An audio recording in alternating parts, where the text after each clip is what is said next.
Assalamualaikum Sobat Football United, ringan amatiran ala gua sebelum pertandingan menghadapi West Ham United di hari Sabtu siang atau Sabtu petang ya waktu Indonesia. Oh ya, by the way, nggak ada live commentary karena gua ada kesibukan lainnya juga ya di jam segitu, jadi tidak ada live commentary. Nah, seperti biasa ada konferensi pers dari Erik ten Hag. Ada beberapa informasi update yang disampaikan terkait dengan pertandingan tersebut. Langsung aja gue ambil sumbernya dari Manchester Evening News mengenai kabar tim ya. Kita memiliki beberapa keraguan, kita memiliki beberapa pemain yang sakit di pekan ini. Kita harus melihat siapa yang tersedia untuk besok. Harapannya mereka telah recovery, tapi kita harus melihat lagi. Update mengenai Casemiro dan juga Lisandro Martinez tidak tersedia sebelum Natal. Kita berharap di bulan Januari mereka bisa kembali. Lalu beberapa pemain yang absen, Erik ten Hag mengatakan Mason Mount ini sama ya. Di bulan Januari, Harry Maguire saya berharap bisa cepat ya, bisa awal. Dan juga Victor Lindelof ini tidak tersedia. Dia telah melakukan operasi, jadi dia akan absen selama beberapa pekan. Dia memiliki problem dan dia harus melakukan operasi. Wow, Victor Lindelof absen ya. Disinggung tidak adanya, oh ya, dan satu lagi tentu saja Diogo Dalot juga absen karena kartu merah. Di video preview gua kelewatan ya, ternyata Diogo Dalot itu absen, maka kemungkinan besar posisi bek kanan akan diisi oleh Aaron Wan-Bissaka. Di center back berarti menurut gua ya kemungkinan akan Rafael Varane lagi dengan Johnny Evans, tidak ada pilihan lain di sana, dan di kiri Luke Shaw. Komentar lainnya, tidak ada gol di 3 pertandingan. Ya benar juga, tidak ada gol di 3 pertandingan. Erik ten Hag mengatakan kita bermain menghadapi tim yang sangat kuat di Liverpool dan juga Bayern Munchen. Dan sebelumnya kita memiliki permainan yang buruk menghadapi Bournemouth. Selalu ada problem, selalu ada masalah. Kita harus berkembang lagi, kita harus bermain yang bagus ya ketika menghadapi Bayern Munchen dan juga menghadapi Liverpool. Tapi seharusnya kita bisa menciptakan lebih banyak peluang dan seharusnya kita bisa lebih klinikal di beberapa momen di pertandingan tersebut. Apakah membutuhkan peluang yang lebih banyak lagi? Saya pikir kita tentu saja harus berkembang. Ini bukan hanya tentang satu pemain, ini merupakan grup dari kita. Anda tahu filosofi saya, kita harus menyerang dengan 11 pemain. Ini bukan tentang satu pemain. Ini bukan tentang satu pemain, ini tentang semua pemain. Kita membutuhkan untuk menggerakkan bola lebih baik lagi. Kita harus juga membuat keputusan dengan bola yang lebih baik lagi. Kadangkala ya, kita juga harus lebih klinikal. Peluang yang terbaik ketika menghadapi Liverpool itu sebenarnya peluang dari sisi kita. Erik ten Hag juga ditanyakan terkait dengan Super League ya. Saya mengambil statement dari klub yang ditulis kemarin. Saya harus melihat lebih detail kalau saya ingin menunjukkan opini saya. Jadi Erik ten Hag sama seperti Manchester United, posisinya yaitu adalah menolak. Mengenai, nah ini menarik ya, transfer di bulan Januari, Erik ten Hag mengatakan skuad yang saat ini saya happy. Kalau kita bisa mendatangkan atau kita bisa mendapatkan pemain yang absen kembali ya, kita akan membuat atau kita akan memiliki skuad yang sangat bagus. Saya pikir banyak dari bagaimana ini terjadi ya, dan juga alasan-alasan di belakangnya. Banyak pemain yang tidak tersedia. Ketika pemain kembali ya, Casemiro akan kembali, Martinez akan kembali, Mason Mount akan kembali, kita akan memiliki skuad yang lebih kuat setelah jeda transfer. Disinggung lagi tentang kekurangan gol ya dari Rasmus Højlund di Premier League. Kita sangat terbuka, dia juga sangat terbuka.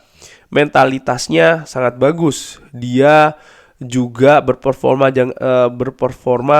sangat bagus ya dalam menghadapi tekanan. Dia bisa mengatasi hal tersebut. Ini bukan tentang Rasmus. Tapi ini bukan tentang Rasmus, ini bukan tentang Marcus Rashford, bukan tentang ini tentang ini bukan tentang Rasmus, ini tentang Marcus Rashford, ini tentang Alejandro Garnacho, ini tentang Anthony, ini tentang Bruno Fernandes, ini tentang Scott McTominay. Jangan lupa fullback kita yang juga memiliki bagian terbesar dari hal tersebut. Saya yakin mereka atau kita akan berkembang lagi. Kalau squad ini penuh ya, tentu saja kita akan memiliki keseimbangan yang lebih baik lagi, dan kita harusnya lebih banyak menciptakan peluang dari hal tersebut. Mengenai midweek, sekarang Manchester United tidak akan bermain ya kan, karena kan tidak ada jadwal di Eropa setelah tahun baru. Pertama-tama kita memiliki program yang sangat sibuk. Para pemain memiliki beberapa hari libur ya, setelah beberapa pekan yang sangat sibuk. Mereka butuh istirahat secara fisik. Mereka butuh untuk tidak berada di dalam sepak bola secara mental. Kita bisa berada di dalam sebuah pekan ya, yang memiliki peluang yang bagus untuk kita. Hasil di Liverpool memberikan tim ini kepercayaan diri. Sekarang kita harus bertanding menghadapi tim yang terbaik di liga ini, dan sekarang kita harus terus berjalan. Kita harus membuat langkah selanjutnya dan juga meminta lebih dari satu dan yang lainnya untuk bisa bergerak ke depan. Oh ya, jadi ternyata diliburkan pemain Manchester United ini yang gue tangkap ya dari wawancara ini. Karena setelah menghadapi Liverpool dan juga pertandingan-pertandingan sebelumnya yang memang jadwalnya sangat ketat, dan Erik ten Hag berpikir atau merasa pemain harus diistirahatkan. Oke. Mengenai rencana Natal, rencana saya adalah tentu saja tentang pertandingan. Pertandingan-pertandingan yang akan menjadi kunci saya untuk bisa fokus. Kita ada 3 pertandingan besar untuk bermain pekan ini. Ini selalu periode yang besar ya di semua klub di Premier League, tapi tentu saja untuk saat ini kita akan fokus di hal tersebut, dan kita akan tapi ketika kita memiliki waktu luang, kita akan menghabiskannya dengan keluarga untuk merayakan Christmas atau Natal. Itu tadi tanggapan dari Erik ten Hag periode akhir tahun, Boxing Day ya kan, antara Natal tahun baru, jadwal ini sangat ketat. Tapi di sisi lain gue juga melihat bagaimana sebenarnya ini peluang bagi Manchester United untuk bisa membalikkan keadaan atau paling tidak mempersempit jarak di papan klasemen. Erik ten Hag tadi tidak secara spesifik membahas tentang West Ham United, tapi lebih membahas tentang keadaan skuad secara umum, terutama ke depannya ya. Seperti gua katakan, periode ini merupakan periode yang penting. Erik ten Hag mengatakan ada 3 pertandingan ya kan. Partai terakhir menghadapi Liverpool itu luar biasa menurut gue. Mudah-mudahan bisa menjadi booster bagi para pemain secara mental.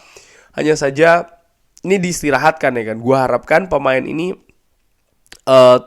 tidak telat panas ketika menghadapi West Ham United, karena ya setelah diliburkan midweek tadi, Manchester United tidak ada pertandingan Liga Champions kan by the way, dan juga seterusnya. Jadi jadwal agak sedikit lebih longgar. Erik ten Hag juga melihat di tahun depan, artinya setelah Boxing Day dan juga pergantian tahun baru di bulan Januari khususnya, pemain-pemain akan lebih banyak berdatangan. Dan kalau ini yang terjadi, menurut gua ya, dengan kombinasi juga jadwal Manchester United yang tidak ketat lagi ya setelah tersisi di Eropa, mudah-mudahan Manchester United bisa lebih gaspol, bisa lebih fokus lagi di kompetisi domestik.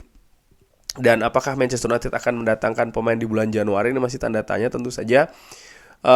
Manajemen yang lebih tahu, tapi gue tetap melihat tadi juga disinggung mengenai dengan ketajaman lini depan dan lain-lain ya kan. Memang Erik ten Hag berusaha untuk melindungi Rasmus Højlund di sana. Hanya saja gue melihat bagaimanapun juga beban dari Rasmus Højlund ini besar. Dia menjadi striker utama saat ini. Dengan usianya masih muda, dengan kesempatan yang baru pertama kali, artinya pengalaman pertama bermain di Premier League ya kan. Menurut gue dia harus punya dalam tanda kutip partner yang bisa dia bagikan beban ini di lini depan. Dan ini belum ada di Manchester United saat ini. Pemain-pemain seperti kayak contoh Marcus Rashford yang musim lalu sangat luar biasa, musim ini melempem ya kan. Alejandro Garnacho pun juga demikian, belum konsisten terutama dalam hal mencetak gol.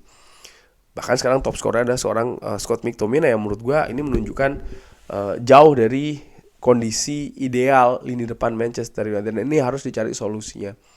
Dan solusi tersebut salah satu solusinya adalah dengan mendatangkan pemain baru. Apakah itu dengan transfer ataupun juga dengan pinjaman. Tapi menurut gue ini hal yang mudah-mudahan dipertimbangkan ya oleh manajemen Manchester United. Apalagi yang ingin dibahas? Oh ya, pemain-pemain absen. Tanpa Casemiro, tanpa Lisandro Martinez. Gue pikir sih tim akan sama seperti ketika menghadapi Liverpool. Tentu saja main minus Diogo Dalot karena kartu merah. Menurut gue kartu merahnya nggak penting banget ketika menghadapi Liverpool di Anfield. Tapi Manchester United untungnya punya backup ya kan, karena ini sangat penting backup ketika pemain itu absen. Gue pikir Aaron Wan-Bissaka akan bermain di sana, di kiri Luke Shaw, lalu center back ya Johnny Evans dengan Rafael Varane.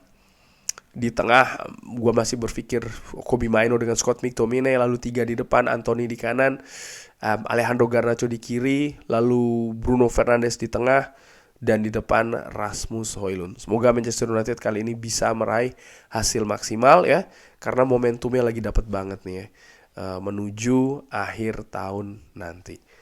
Kurang lebih demikian bagaimana Sobat Football United. Seperti biasa, drop di kolom komen. Terima kasih sudah menyaksikan. Jangan lupa like, subscribe. Wassalamualaikum warahmatullahi wabarakatuh. Thank you.